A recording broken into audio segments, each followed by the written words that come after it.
Have you ever felt like you have all the talent in the world, but there is just one tiny, invisible chain holding you back?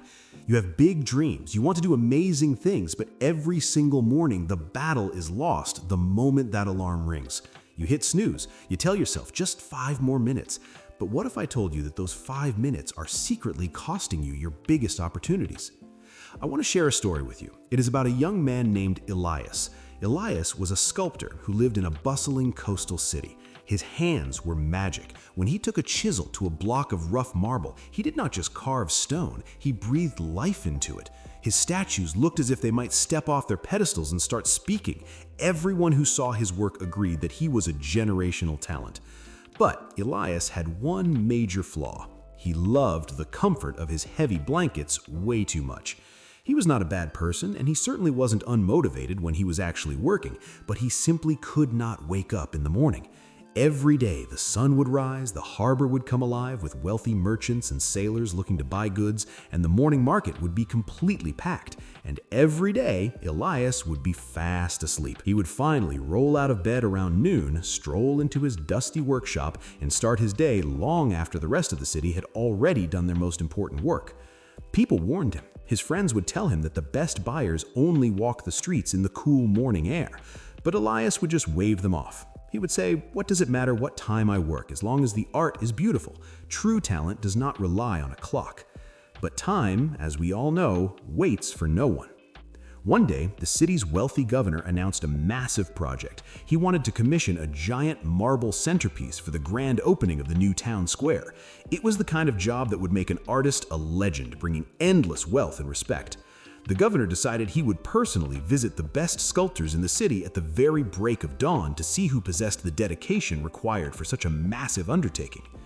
The next morning, the sky was just turning a pale purple when the governor and his guards arrived at Elias's workshop. They knocked heavily on the heavy wooden doors. The sound echoed down the quiet street. But inside, Elias was deeply asleep, completely numb to the noise. They knocked again, louder this time. Still, nothing. Disappointed, the governor moved on. He walked a few streets down to the workshop of another sculptor named Julian. Julian was not half as talented as Elias. His cuts were a bit rougher, his designs a bit plainer, but Julian was awake. He was already covered in stone dust, chisel in hand, working diligently as the sun came up.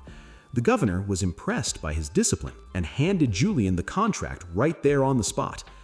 When Elias finally woke up hours later, the sun was high and hot in the sky.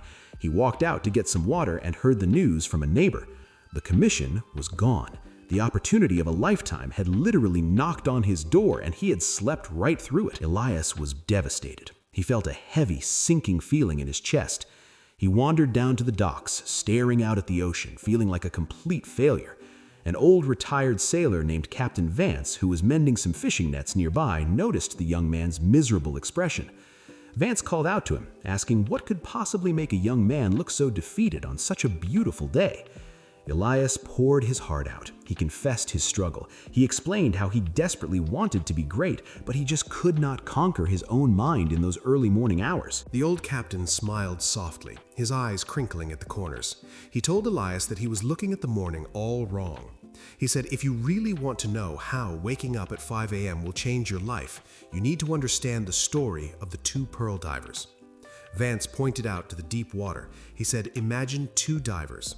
The first diver wakes up before the sun. He rows his boat out when the sea is perfectly flat like a mirror. The water is crystal clear because the sand has settled all night. When he dives, he can see all the way to the bottom, picking out the largest, most valuable pearls with ease. The second diver waits. He sleeps in and goes out at midday. By then, the wind has picked up. The waves are rough, tossing his boat around. Other fishermen have stirred up the water, making it cloudy and dark with sand. The second diver jumps in, but he can barely see his own hands. He struggles, he gets exhausted fighting the current, and he comes up with nothing but empty shells." The captain looked Elias right in the eye. He said, "The first diver is not a better swimmer than the second. He is not stronger. He simply understands the power of morning habits.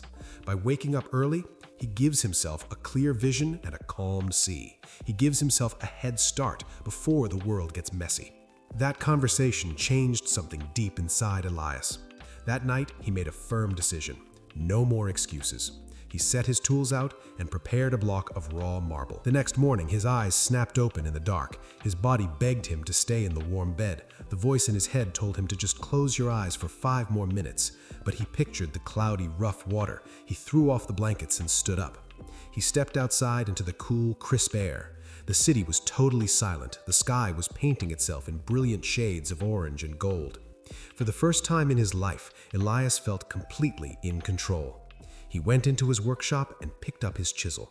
Without the noise of the carts outside, without the distractions of the day, his focus was absolute. Days turned into weeks. Waking up early was hard at first, but it became his armor. His days felt longer, his mind felt sharper, and his art reached a level of perfection he had never achieved before. Out of his own pocket, using his new early morning hours, Elias carved a breathtaking statue of a sea eagle taking flight. It was so incredibly detailed, so full of life, that when the town square finally opened, the governor saw Elias's eagle and immediately bought it to place right next to Julian's centerpiece. In the end, it was Elias's work that everyone traveled from miles around to see. Elias never missed a morning again. He realized that conquering the morning was the key to conquering his life. And this is the truth for all of us. When you build a strict morning routine, you are laying the foundation for true personal growth. It is the purest form of self-improvement. These are not just basic productivity tips or random success habits. This is how you take back your power and finally overcome laziness. Good time management begins the very second you open your eyes in the morning.